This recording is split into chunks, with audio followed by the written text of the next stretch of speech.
Good evening. I'm Caroline Lamsens, and yes, Philip is my brother-in-law. I can imagine that you must all be thinking, wow, Cheryl and Philip really took the easy route tonight in asking me to speak. I have to admit, I wondered the same thing too.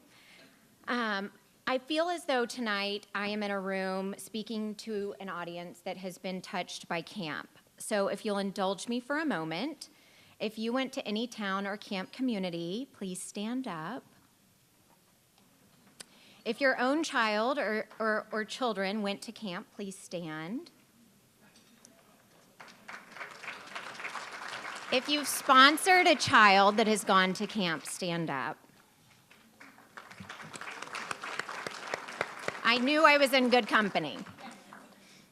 I've been fortunate to spend the last 9 years working at Fort Worth Country Day, 7 of those in the best job I can possibly imagine as a kindergarten teacher, and the past couple of years as assistant director in our Office of Admission. I was born and raised in Fort Worth. I was blessed to attend Country Day as a student from kindergarten through 12th grade. So you might be thinking, why was I selected to attend Camp Anytown, as I call it, in 1998, now Camp Community? I've asked myself that same question many a time, and I keep on coming back to the notion that camp has been woven into my life in so many different aspects. At camp, we did many exercises. One of the initial activities that I recall was all about first impressions. Inevitably, we all make them. So at this point, I can imagine your snap judgment might be about me. Why was it important for me to have the camp experience? What you can't tell from looking at me is that my parents divorced when I was 5. I was raised by a single mom, and I struggled to learn to read. In 1986, in my own little world, I didn't know anyone else who lived in a single-parent home. And in 2nd grade, I was certainly conscious and aware of the fact that I was not as strong of a reader as the rest of the peers in my class. I think because of those indelible experiences at a young age that made me feel different from my peers, I've always welcomed opportunities to meet people that have shared similar experiences, as well as enjoyed as making connections with people which I am distinctly different. Because Country Day inspires the passion to learn, the courage to lead, and commitment to serve, I spent formative years in high school volunteering at the All Church Home.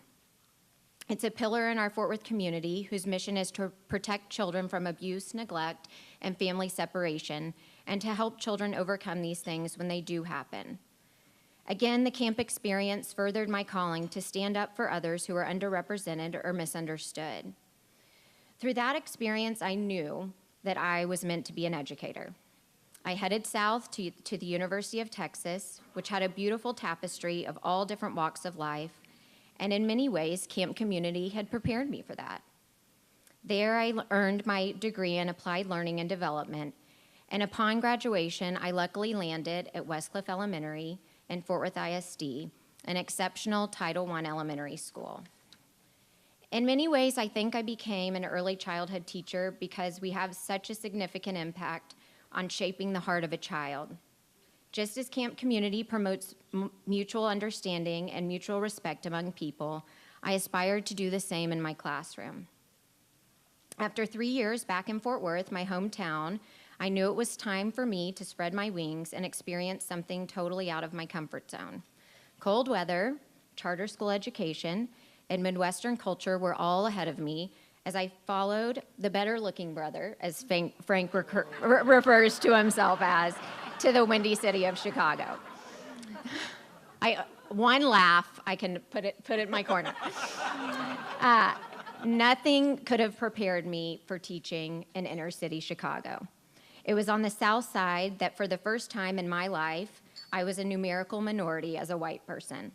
I felt very in touch with my 5-year-old self, and I channeled that energy into building relationships with students and their families. At Camp Community, we went through an exercise where we were asked to raise our hand based on similarities that can't be seen. For instance, raise a hand if you like cats. There might not be many of us in the audience. Raise your hand if you like pizza. 2 hands. Raise your hand if you support the Multicultural Alliance. The goal of the experience was to discover how we're more alike than we are different. I used that same "that's me" or "hey, me too" attitude in my life then, and I continue to use that same attitude now. Frank and I were invited to a dinner at one of my students' homes many years ago. She lived in a small apartment with her family of 5 and her grandparents. We were very comfortable going over to my students' homes at the time because we would deliver report cards at the end of semester.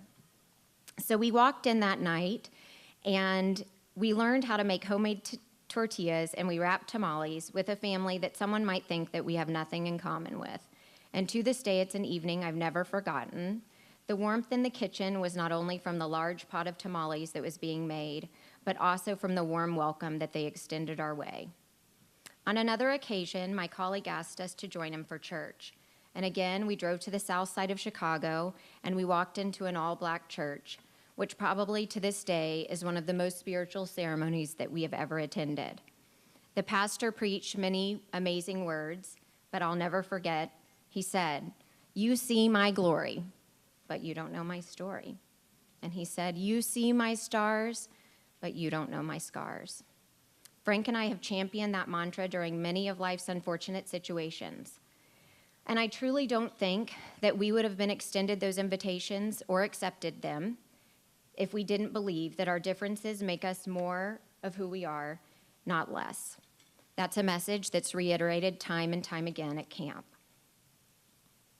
Camp community teaches our city's children to find commonalities with the people who appear different than themselves, to step outside of their comfort zone and allow discomfort to settle in. During graduate school at TCU, I learned that to be an effective leader, we should share our ideas and opinion and allow space and time for people to be heard. When making difficult decisions and during times of conflict, author Stephen Covey says that it doesn't have to be your way or my way, because that implies that someone's losing something. Distinctly different from compromise, highly effective people create third alternatives, where through creative thought, everyone feels a win. Camp community champions that same message.